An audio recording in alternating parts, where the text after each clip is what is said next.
Sebelum masuk ke video pembahasan, kami akan memberitahu sedikit peringatan bahwa di dalam video ini banyak mengandung spoiler, dan jika kalian tidak suka spoiler, bisa tutup video kali ini. Serta juga untuk gambar yang kami tampilkan hanya sebatas ilustrasi dari gambar yang memiliki hubungan dengan pembahasan kali ini, dengan alasan demi kenyamanan dan keamanan konten dari channel ini. Oke, langsung saja masuk pembahasan.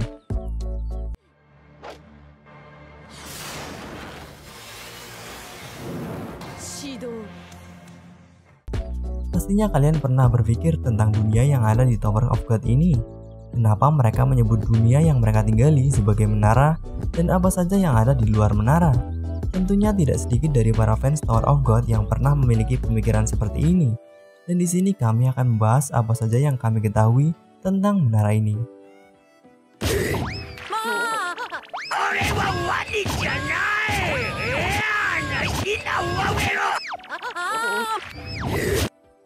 Dan untuk saat ini telah terkonfirmasi bahwa terdapat 135 lantai yang ada di menara, dan 134 lantai lainnya sudah dikuasai oleh kerajaan Zahad. Serta sampai saat ini belum ada info yang mengatakan bahwa Zahad sudah menaklukkan lantai ke 135. Dan seperti kata salah satu viewer kami di video kemarin, dia mengatakan bahwa luas setiap lantai di menara berukuran seperti benua Amerika Utara.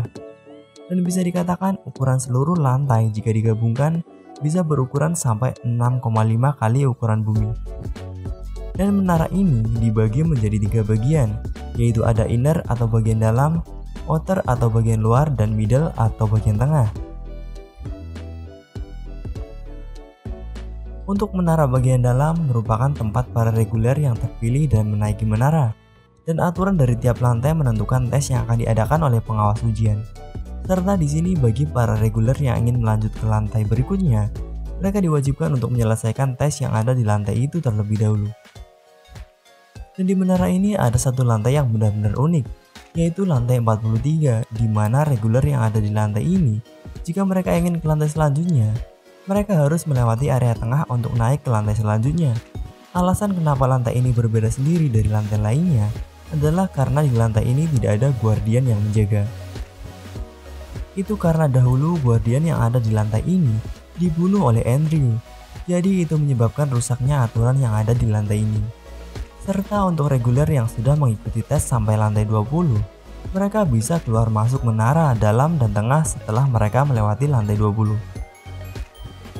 Dan jika seorang reguler itu gagal atau menyerah dalam tes di lantai 1 dan 2, maka reguler tersebut setelah mencapai lantai 3, hak yang mereka miliki akan dihapus dan reguler itu akan dikirim ke menara tengah.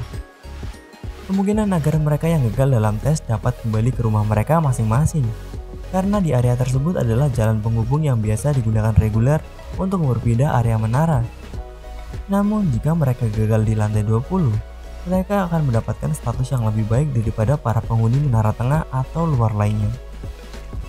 Dan ketika para reguler tersebut dapat mencapai lantai 134, maka reguler tersebut berhak menjadi seorang ranker.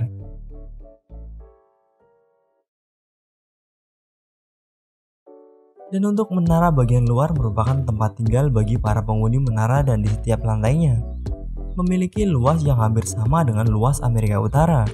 Dan Leroro mengatakan bahwa lantai ini sebagai menara hunian. Dan di tiap lantainya memiliki budaya ekosistem dan iklim yang berbeda-beda. Kondisi ini ditentukan oleh sifat guardian dan ruler yang ada di tiap lantai. Meskipun Zahad menguasai sebagian besar lantai menara, ada beberapa peradaban di lantai menara luar yang tidak menyadari keberadaan menara dalam atau bahkan Zahad dan kerajaannya.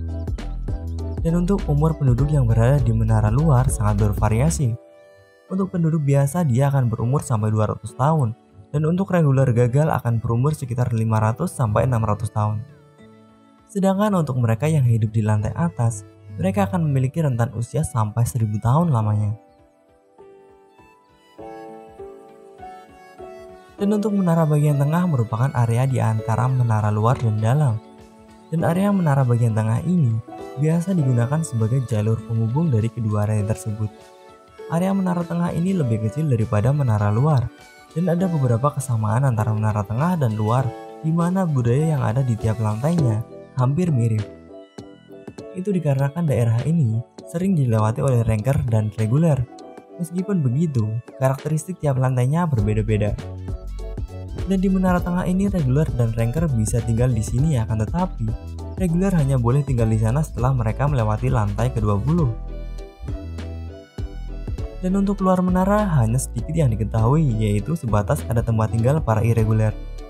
Dan menurut Azul Edward, di luar menara tidak terdapat Shinsu dan orang yang berada di sana bernafas menggunakan udara layaknya manusia pada umumnya. Tidak diketahui bagaimana orang dari luar menara memiliki ketahanan terhadap Shinsu yang ada di menara, sedangkan luar menara mereka tidak pernah merasakan atau bahkan memiliki Shinsu. Mungkin itu saja pembahasan tentang Tower of God kali ini.